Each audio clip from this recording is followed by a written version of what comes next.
wants to go Wolverine out there.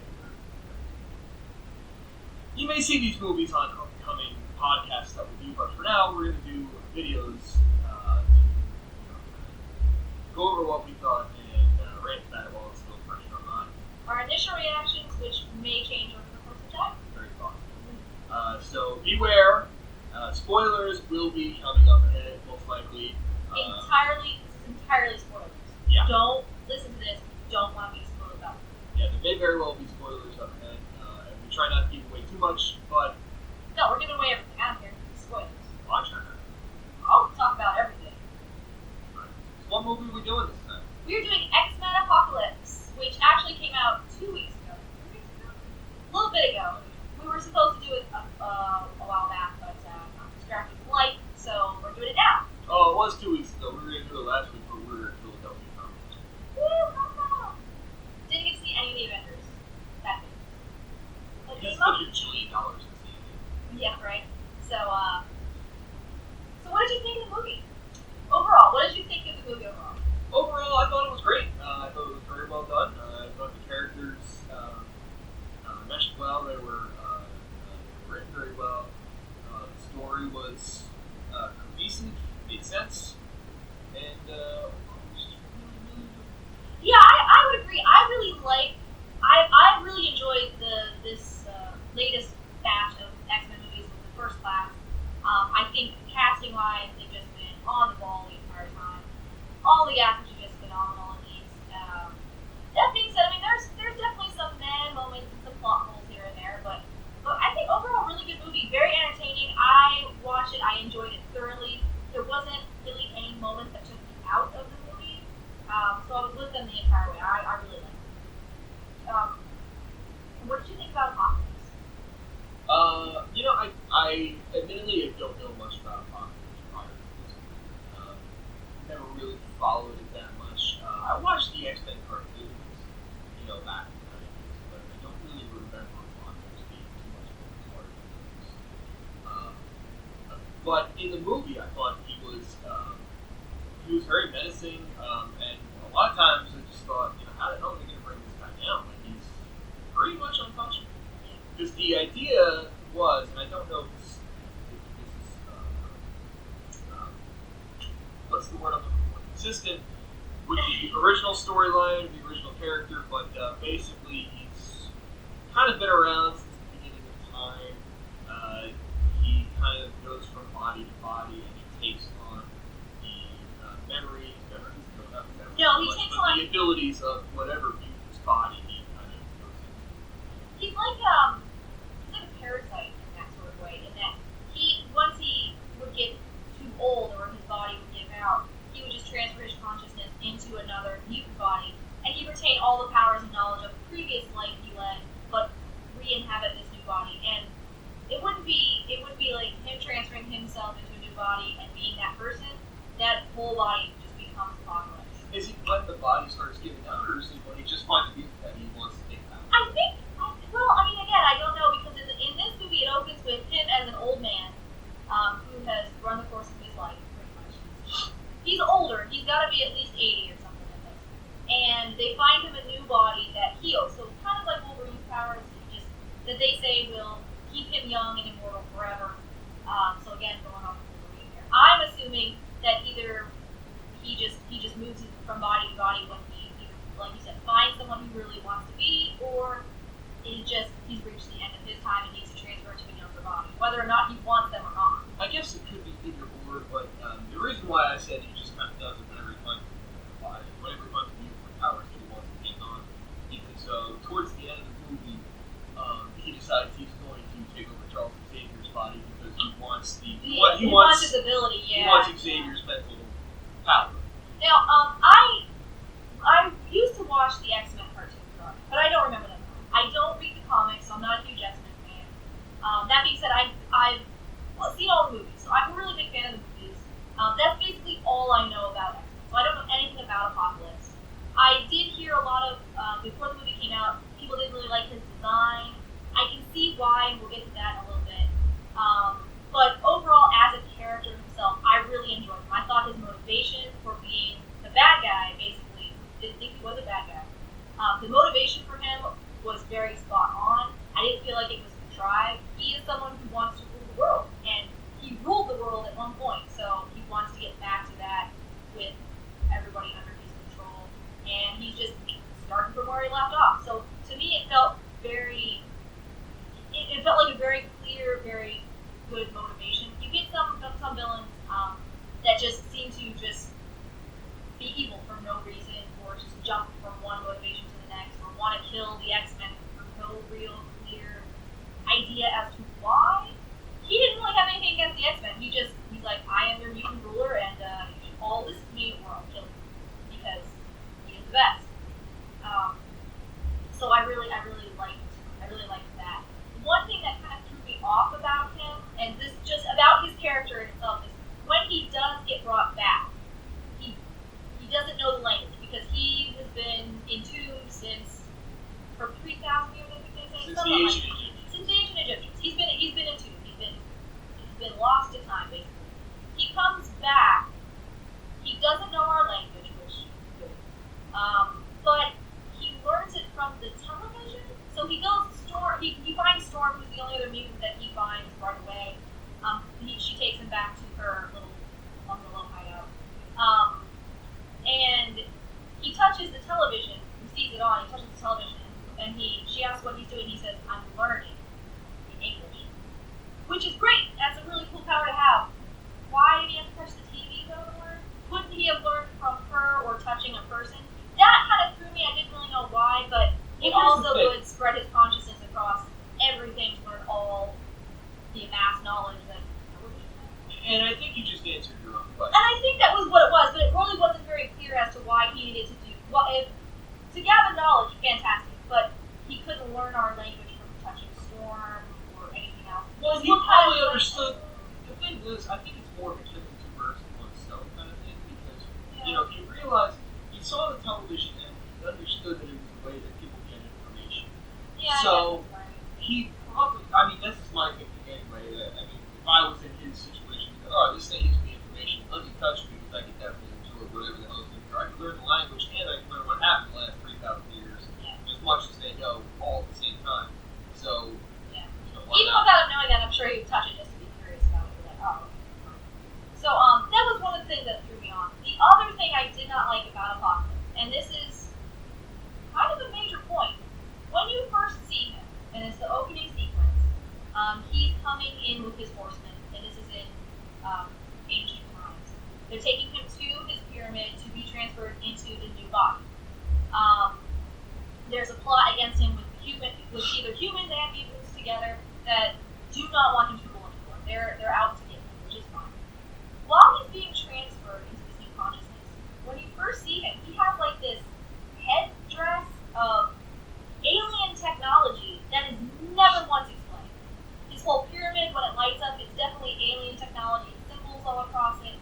That is definitely part of how he transfers from one body to another. At least that's what it looks like, and it is never once explained. For a bit, I thought when I first saw him as he flew, I was like, oh, he's Kree. He must, because we've all seen Marvel, we know what that is. It's just a touchstone to that, even though they can't use it. I'm like, oh, he's an alien. He's the reason there's mutations, because he's an alien presence in the world that then spread his mutation somewhere. But that's not it. He's just the first mutant, and I don't know why he has this alien technology. Because he needs it to transfer his consciousness. He doesn't do it. He can't just touch you and do that. It has to happen through this transference between the stones and the pyramid. But they don't explain how or why. If it was something as just a ceremony needed to be done, or he maybe inject blood into somebody, or any other sort of thing that would have been around at the time, would have been fine. They never explain that, and I don't like that they don't explain it. Because it's definitely like tubes and technology he's got on him. It's not just a headdress. That's part of his outfit that he obviously needs, because it transfers from his old body to his new body. It's just part of what he wears. And it's obviously alien, and I don't know why they don't explain it. Not having any real prior knowledge of who Apocalypse was and what he did. That stuff doesn't bother me, because I don't think it's really that important.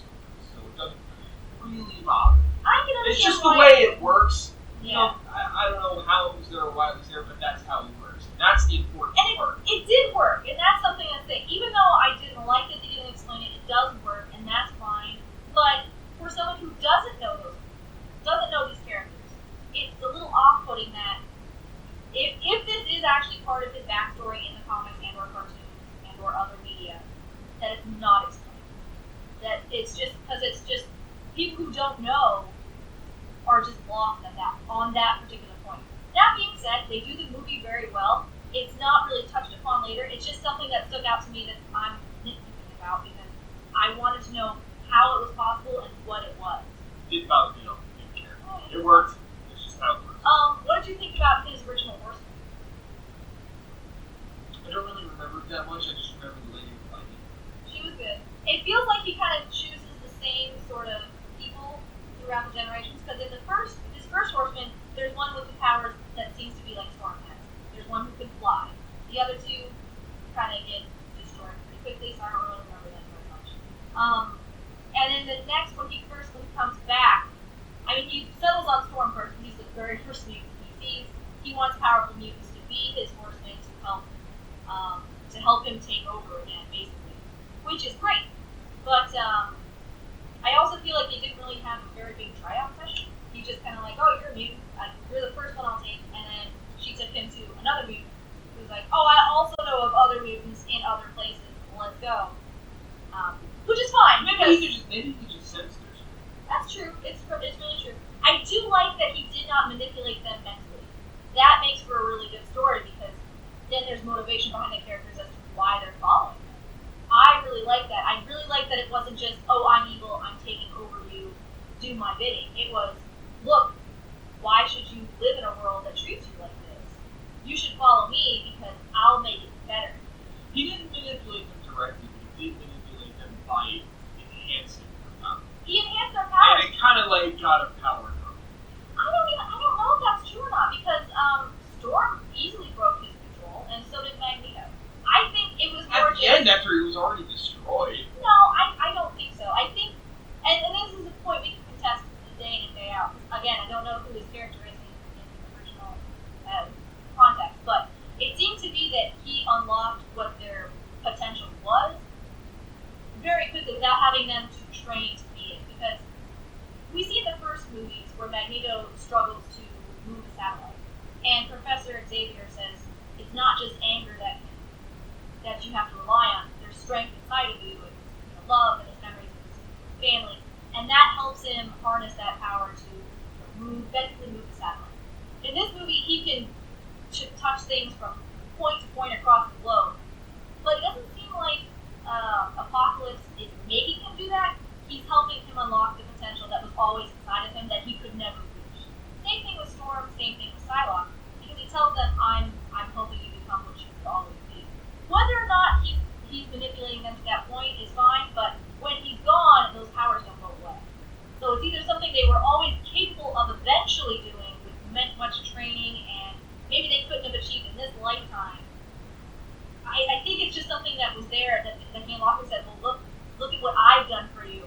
Wouldn't it be better if you follow me? I could make this world such a better place. And that's, I feel like, the character he comes off as because these are his new people. Why would you not follow me? Look what I can do for you. Why would you be in a world that thinks of you only as a dangerous weapon? It could be partially that, but one thing that debunks that whole theory is with nature. I don't think he would have grown that over time. Okay, that is true. He does enhance him that way. That is true. But those again, I mean, well, we already warned you about the spoilers. You still listen to this point. That's your fault. That's your fault. But okay, so that is true. He does enhance him that way. Again, though, maybe it's something that he eventually could have gotten later. I don't know. I don't think so. Yeah, that'll wings. Okay, that throws that theory out. So I concede to your greatness for that one. But I mean, it could be. Could be mixable. I mean, he definitely enhances them. He definitely gets them way more powered up than they were before. How he does it, if he's sharing part of his own power with them, he doesn't have metal wings, so he's not sharing that. But or if just being around him can have him do something. I don't know. I really like that though. I like that it wasn't mental manipulation. I like that it was him just being the biggest, baddest thing, and then going, you know, you're right. He should be the biggest, baddest thing. And I like that there was a conflict with Storm because when she's first introduced, she has a poster of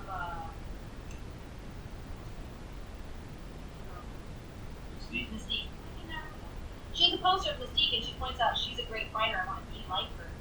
He makes her a more powerful person to fight for a mutant cause, which she believes is what he's doing. Even though he killed so many people right in front of her twice. But at the time, she believes that he's doing it for their cause, for mutant kind. Until she realizes he doesn't want to do it for mutant kind. He wants to do it for himself and take over everything. And that's when she, but she's also a kid, so I like that she has that struggle of, oh my, what am I supposed to do? I can't fight him. He's too powerful and too strong. This is near the end when the fight is already going down between the X-Men and Apocalypse. But I really like that characterization of her where she has that moment. You see her, she's hiding in a building. She sees what he's doing, and he's fighting Mystique, who's her hero. And you can see that struggle in her where she goes, I need to do something, but what can I possibly do? And it's her help that eventually turns the tide. There were when talking about how Apocalypse was a good villain, very menacing. It kind of gave you some parts where you're like really how the X-Men pulled this off. Yeah. It's like the one part for me was that when Charles was trying to, I forget what it was, he was trying to play Eric, I think, and Yeah. Apocalypse was there, and Apocalypse kind of invades Charles' mind while he's using Cerebro. While he's using Cerebro, and his eyes just go big. You're like, oh shit, get him the fuck out of there, like right now. Right? That was also a great moment. This movie is full of very great moments and fantastic scenes that flow into another. So it's not just, well, here's a great moment, but this doesn't make any sense. Here's a great moment, but why is it weird? I feel like overall, great moments throughout the film. The characterizations, again, I really like. The only misstep, I think, was with Mystique for me. She didn't seem. They really tried to make her the driving force behind everything in here, and I'm not really sure why. I mean, from the last movie, I get it. I get why she was a big symbol of, oh, mutants are also good. Look, she saved the president. But I'm not sure why they're pushing in so hard in this. I think they're trying to. And she didn't really seem to. I don't want to say she phoned it in, because she definitely didn't. She was very committed to the entire thing, but she didn't really feel like a presence in the movie. She was a there, presence. but I think most of it was that it seems like they're trying to push. They're definitely trying to push Mystique towards conflict, and you can kind of feel that she's on the fence between one side and the other. Like I'm not a hero, but I am a hero. But I was a role model, but I don't want to be a role model. And yeah, I would. Or he was good, or he was bad. She's like really on the fence about a lot of things. And I agree with that completely. And I like that she is, because she does have that perspective of both, where she can hide, but she doesn't want to. But she wants to be part of the world, but she isn't. And what can she do? She was with Xavier, she was with Aaron, she's seen both sides of it. And now she's kind of just, I'm on my own. I want to do my own thing. She's helping mutants where she can, and that's what she's doing. And that's really where we find her in the beginning of the movie, where she's actually saving Nightcrawler from a mutant fight. So basically a cage match that people are sitting together for captive mutants. And she rescues him. And the only reason she goes back to the X-Men is because we previously talked about Magneto. He's in danger again. Speaking of characterization, I really love what they did with Magneto. I like that they had him move on and try to settle down somewhere. The conflict he has really makes sense for me as to why he suddenly was.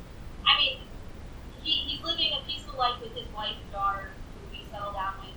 He's trying to do the right thing and just live a quiet life. And it gets upended because he does the right thing. He's he's working in a factory. There's an earthquake when Apocalypse rises, and something. He works in a metal factory. molten metal. It falls. It's about to crush this other guy. He stops it and moves it and goes about his business, trying to act like nothing. He knows he's outed himself, but he still doesn't let that man die. And what's his reward? They turn him into the cops. And when they turn him into the cops, what happens? His wife and daughter get killed. And that, to me, really... It was gut-wrenching. It was gut-wrenching, and it also really, I think, plays to his motivation because he did the right thing. He tried to help. He was a good neighbor. He was a good father. He was a good husband. He was a good worker. And they turned on him anyway. One mistake was No, it would happen anyway. And that's the thing. But I think he could force him. But that's the thing with him, though. He tried it Xavier's way. He tried to do the right thing, and I completely agree with it. I can see why his stance is the way it is. Because the first one, you're like, all right, we get you've had some bad times, but you've had friends. You've got a family unit. You have a team. We're here for you. We're gonna try. We're rooting for you. We're trying to be with you.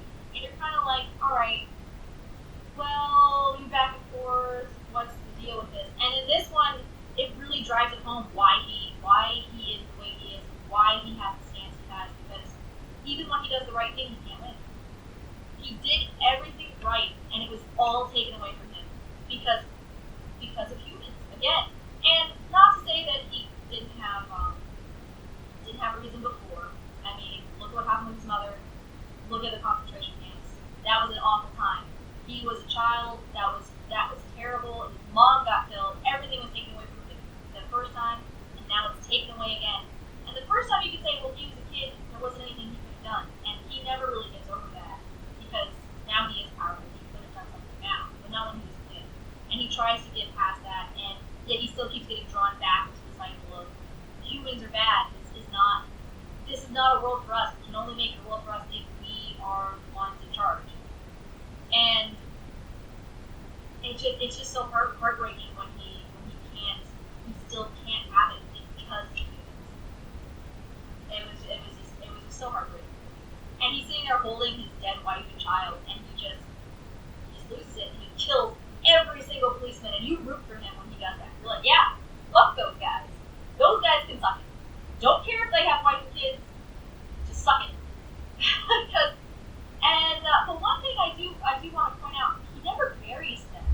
And I get it because did he not, or did he just not see? Well, because when Mystique goes with Nightcrawler to get him his papers to get out of the country, and she meets with that guy whose name I don't remember, he says, "Oh, I have information for you about Eric. There were like 10 dead police officers found along with his wife and child."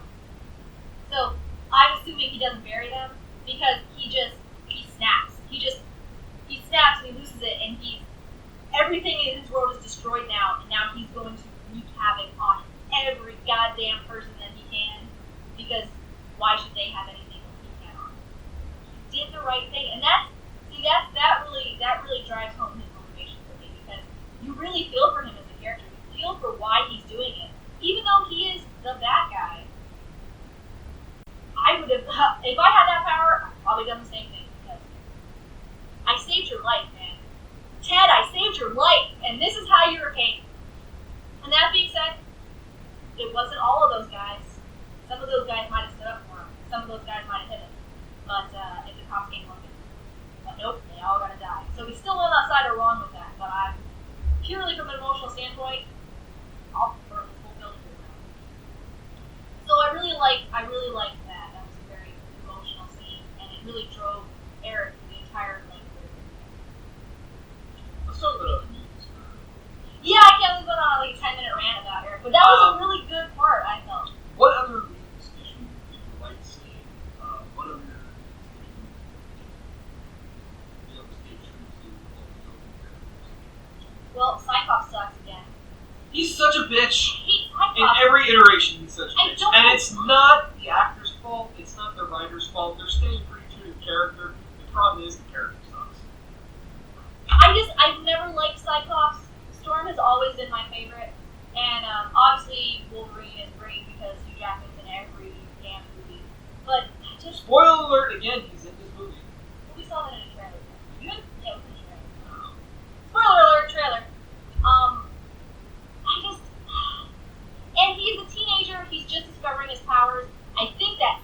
Wolverine? No, Cyclops. We're talking about Cyclops. I'm sorry, Cyclops. When we first got introduced to Cyclops, he's in school. He's starting to develop his powers. He doesn't know what's happening. He runs to the bathroom. And he's just sitting there, freaking out. And then he has Blows the shit out of everything. blows the crap out of everything. And then he goes home and he's having his teenage moment, and Havoc comes, his brother. He comes home and he's like, he's being himself. Let's get you back to the school where you will potentially kill everybody. But I don't know. I've never liked Cyclops' character, and in this iteration, I don't like him again. He's very, he was unnecessary. He was there to be like, oh look, it's Cyclops and Jean Grey. Look at that conflict. And then he's there to eventually be the leader of the X-Men, which he doesn't get to be because Mystique is the leader right now. I don't know. I just felt like he didn't necessarily have to be there. I just preferred Havoc to be there. I think Cyclops is just a good character all around. Like I said, it's nobody's fault. It's just the character itself. It's just not that great. And that's just our opinion. I mean, I never liked Cyclops. I just never liked him. That being said, another thing that was really good was Jean Grey. Jean Grey Really was liked done her. really well. Yeah, she really plays very well to man, that Jean Grey's just being torn apart inside, and she's got things going on that she can't possibly understand. She's definitely more powerful than Charles Xavier is, and she's trying to come to grips with that. And Charles, I don't know if he doesn't believe it, doesn't want to believe it, or just doesn't really think that's the case. I like too that she's also afraid of her power. She's Again, true to the character. She's very. I mean, and then they're really building up. I think for the Phoenix. Oh, storyline. yeah. They're really building up to that. With her dream, what was it? Oh no, the part where she's fighting Apocalypse. She just walks out of the broken building and she just run! Phoenix behind her, and you're like, okay, that's coming. And I think I read somewhere, and again, don't know the character very much. Have no idea. Ben, if you're listening, Ben's my resident X-Men expert. Comment below. Let me know I'm wrong. From what I was reading, and maybe this was just one iteration of it or not, the Phoenix is actually an alien. It inhabits genes. Some kind of cosmic. Some kind of cosmic power or whatever that inhabits genes. So it's not actually her, but the power she has. At least in these movies, it seems like it's her power, and she's afraid of that. And that is what's going to drive her to have that split between Jean Grey and Phoenix, because she doesn't want to be this destructive force. You see her being ostracized through the entire movie. The other students are afraid of her. Professor Xavier doesn't believe her. She just tells her it's just a dream. When she has a premonition at the beginning of the movie, and her premonition is kind of destroying the house. Like things are not catching on fire, but things are melting, and you see them bubbling. And she's having a premonition of either Apocalypse or her eventual rise to Phoenix and taking over and destroying the world or something. And he doesn't believe her. He tells her it's just a bad dream. When you have people in your life telling you it's just a bad dream, you're making it up, you're afraid of your powers at that point, because maybe you are making it up. Maybe you are destructive without meaning to be, and you want to push them away, you want to push them down. Be the person that will fit in. And I like that they're going with that direction. There's definitely some repression there, and that is what brings out the people. Yeah. Trying to repress and suppress it. And it will not be contained. Yeah. One great thing too at the end when Professor Xavier is fighting Apocalypse mentally, and he is losing big time. He calls out for Jean to help him. He says, "Embrace your powers, Jean. I need you. You're the only thing that can save us." And she has that struggle with needs to make it worse, but she eventually does because she needs them. They're all gonna die anyway. Might as well try. She fights Apocalypse in his mind because she's also telepath. She fights him in Xavier's mind, and then she also fights him physically. Like you said, she walks out of the broken building. She unleashes her powers. The Phoenix rises behind her, and Apocalypse stares up at her and says, "All is revealed before he is destroyed." Which makes me wonder if he is also a cosmic entity, because, again, space, alien technology all over this guy. If he knows what she is, or if she is what he wanted to be, he's gonna be gone, but she will take over in his place and have the mutants be where they were supposed to be. Perhaps.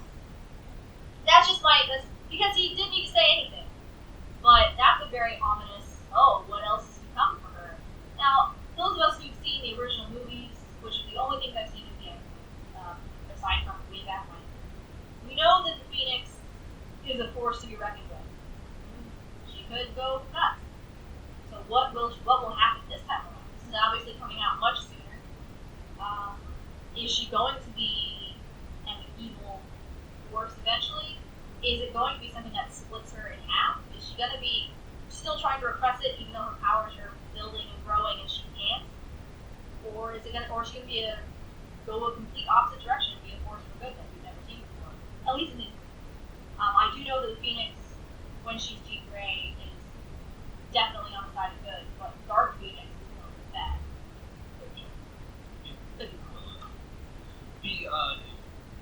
The reboot of this universe really, it completely opens the slate of anything. You have no idea. You have a general idea of which way it's going to go because the characters are always going to be the characters. Their attitudes are always going to be the same. They're not really going to change that much. Pending other life events that may happen that didn't happen in the timeline. But really, and that's kind of what's great about what they're doing because they're really playing perfect. And so far, they're doing a very good job. Yeah, they can make any story they want at this point in time, and I'm really looking forward to that. I really like this younger generation of X-Men. I really like what they're doing with them. Other X-Men who are great. Nightcrawler is fantastic. Nightcrawler's my favorite. Fantastic. I really liked him. We got him as his young teenage boy self who's excited about the world. I thought he was still great. Reserved, but still kind of wide-eyed about the place he's in now because he's not been in it. Well, I thought he was great because the previous version of Nightcrawler, I still liked him, but I felt like he was a little too timid. Well, this Nightcrawler is pious, but he's not. Yes, very good. Yeah. That makes sense? Yeah. Well, he gets trapped in that cage match, and at first he tries to escape. He doesn't want to fight. And when Angel tells him, they'll kill us both if we don't. Well, if it's me or you, it's gonna be me. And he's humble, but he's not a wuss. Yeah. I really like how they did Nightcrawler. One thing now that I'm thinking back to it, why does the electricity stop him? They don't really explain that. It was something that unless it's part of the Weapon X technology that they use later on in the movie that I think that's what people get their hands on, which I thought was the case, but at the same time I'm like, I think that's what it is, because if you remember towards the end where they're all in the cage and they can't do anything about it, I think it's the same technology that was in that fight. Yeah. So I think now that mutants have been revealed in the previous movie, there's technology in place out there that's trying to keep them in line, that's getting into the wrong hands. Mostly by our friend Stryker, who's charged with the next program of creating. Okay, Stryker, glad you brought that up. From what I remember in the last movie, at the end, when Wolverine gets torpedoed out of the stadium and falls into a river, and they pull him out of the river, it's Stryker that pulls him out, but you see that quick look, and it's Mystique's eyes. Mystique is the one who's pulling him out of the river. So how does Stryker get Wolverine? How does he get into the Weapon X program? I am pretty sure that is correct. That being said, someone else mentioned, there is 10 years between the last movie and this one. It's supposed to be 10 years in between, so if Mystique did get him out, Stryker probably just recaptured him somewhere else. But it's weird to add that because she helped Mystique the last time. So how did Stryker get him now? I don't know. I actually don't remember. Yeah. But speaking of Weapon I'm X. terrible.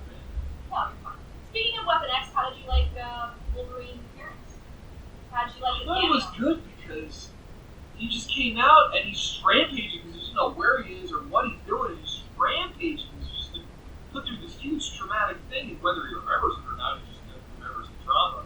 And so Jean gives him that little bit of memory back, and something makes him stop in front of Jean. Maybe it's just her, contact with, pull up. Gives him a little bit of memory. He's like, out the door, and he's out the like, door. Oh no, he's short now. He's short now. He's just shirtless. Hugh Jackman has to be shirtless in all his X-Men movies. It's part of his contract. I'm fine with that. Hugh Jackman, you can be as shirtless as you want to be. Work for one. Anyway, I also really like it. Aside from Hugh Jackman being fantastic, I really like the part in the movie because it adds a little bit of connection between him and the X-Men. Did it need to be in there? Not necessarily. But it was a good scene. I didn't feel like it was shoehorned in. that's what the fans wanted. Everybody wanted to see Wolverine in this movie. He had to be in it. They had to find a way to do it. But they did it well. They did it well. I mean, it could have just been another cameo of his, which would have been fine too. But it gave Loved his cameo in First Class, by the way. Absolutely loved it. Fantastic. But I liked how they did it because it gave him that connection to the young X-Men. It gave us the connection as an audience to Wolverine's story, and it also gives him a connection to Jean Grey, which is super creepy a little bit. Just me. He may not remember her really later on because of the trauma, but that's weird that he supers into Jean Grey later. But he probably doesn't remember that interaction. I just thought it was weird. I mean, it was good, but I'm just like, that's a little. Maybe they'll change that later. The timeline too. I do like that you don't know how long they've had him. So his memories could have been fine up until the point Stryker locks him in a little dark box and experiments the hell out of him for the last 5, 6, 7. He could have gotten years. He could have gotten captured 30 minutes after Mystique let him go. After she knocked out the regular Stryker, which Mystique knows who Stryker is, so does she know he has Wolverine? That part is never explained, so that's a little weird, but I do like his scene in the movie because it, one, distracts all the guards so the kids can't escape, and two, it's pretty badass. He's just killing everybody, the bullets are flying, he is not even bothered one little bit, and he is just tearing through them all. Good for you, Wolverine. There's one meme that I want to talk about that Quicksilver. You can call him Quicksilver. Almost the name Quicksilver, so I don't know what to call him in the answer. They never do give him a name, do they? They never say, they don't give him like a nickname. He was awesome. That scene was fantastic, and they do his scenes really great. Yeah. So I really like that. They have The scene where the mansion's blowing up, and he's just like, he saved everyone from the playground. Yeah, he has time to do that, which is great, but also really plays into the part that he didn't save Havoc because he got there too late. Fastest man in the world in his universe, and he was too late to save him. I mean, he was closest to the blast. Havoc was pretty much at ground zero with that blast. I mean, by the time that he got there, and he was saving everybody else, he got to that last part, Havoc was already gone. He didn't know he was there, so what would have been the point to try? I mean, I can see what people would nitpick about it. It's like, oh, well, he has the time to put the pizza in a dog's mouth and mess up someone's hair, but he can't take the time to save Havoc. He didn't know he was there. He didn't know he was there. Like, and if Havoc is 2 feet from that blast, You don't understand. That whole scene took place in probably a fraction of a second. Yeah, exactly. So regardless whether you have the time to screw around, I mean, it's still would not have made a difference. I'm not saying that. I've heard other people nitpick about that, and that's a legitimate. Stupid thing to think. It's a legitimate concern for some people who wanted to see Havoc again, but he was at, like you said, he's at ground zero. If it happened in the instant it did, and he didn't know he was there, and the fire was already, I mean, he probably didn't know he was gone. Or, since we didn't see him die, he's somewhere else, and he'll come back later and he'll be evil or have amnesia. He got the magic amulet, so he's fine. I did like Havoc. I would have preferred Havoc over Cyclops. Cyclops did die. Yeah, but Cyclops has to say. No, I'm pretty sure not. You can go back in time and do that. Funny part where the kids run off to the movie theater to take Nightcrawler out to his first ball, and they make mention of Star Wars movie, Return of the Jedi. They're coming out of the movie and they say, the third one's always the worst. Oh, yeah. Okay. It was a nice little nod. I found that to be hilarious. It was the third First Class movie. It was great. It was really good. And because that's the last stand was fucking dark. Yeah. I liked it, but again, Hugh Jackman was shirtless, so you can't do too much of that. We did all of this completely out of order. We're just jumping scene to scene, but that's fine. No one cares. It was a good movie. I think it's time to do the final review on it. Final review? Let's rate this thing. Let's rate it? Yeah. You pick the rating. We'll do,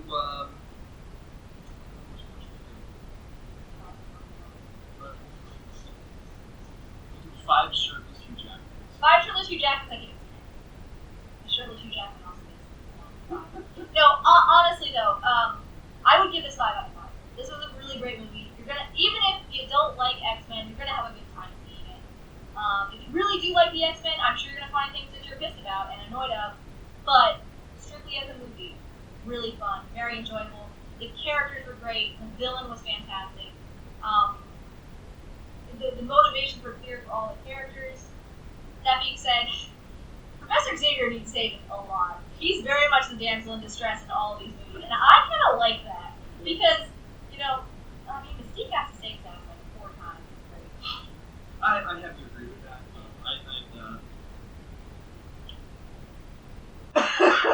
Allergies. Don't do drugs, kids. Sorry. You really should take your drugs.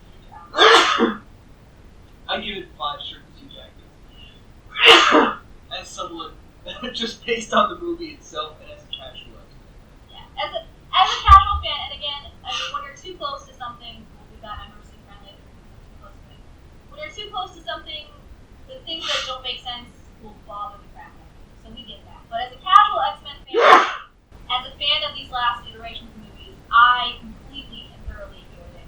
Again, not because there weren't some bad moments, some things that were kind of a little off about it, some plot holes. Every movie's gonna have that. But overall, it's definitely 5 out of 5. 5 shirtless movies. So that kind of wraps that up. That kind of wraps that one up. Is there anything else you wanted to talk about with that? I think we mostly talked about characters and Well, that was the big motivation of it. That was the big thing to talk about. I mean, you have so many characters in one movie. They're all major characters. So. Yeah. So That's what you're gonna focus on. And plot-wise, Apocalypse is trying to take over the world, so good for him. Pretty cut and dry. Yeah. There wasn't. Don't read too There was deeply. some subplots going on, but for the most part, you do overall. Yeah. So, but it was good. Are you looking forward to the next X-Men movie? Which will be Wolverine 3. Wolverine 3. Logan.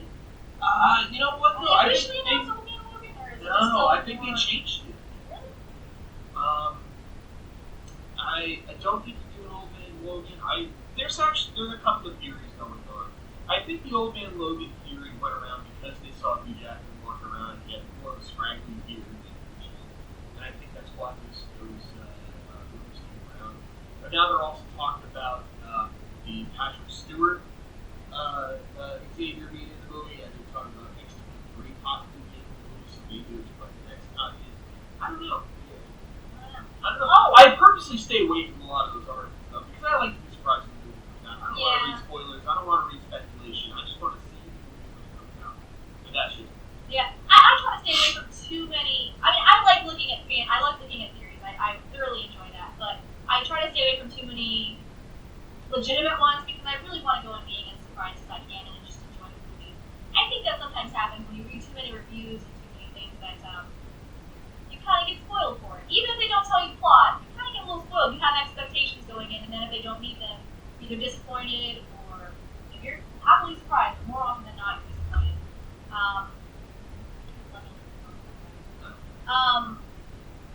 But either way, I'm excited about the next X-Men movie. I think they're doing great with these new ones, so it's going really well.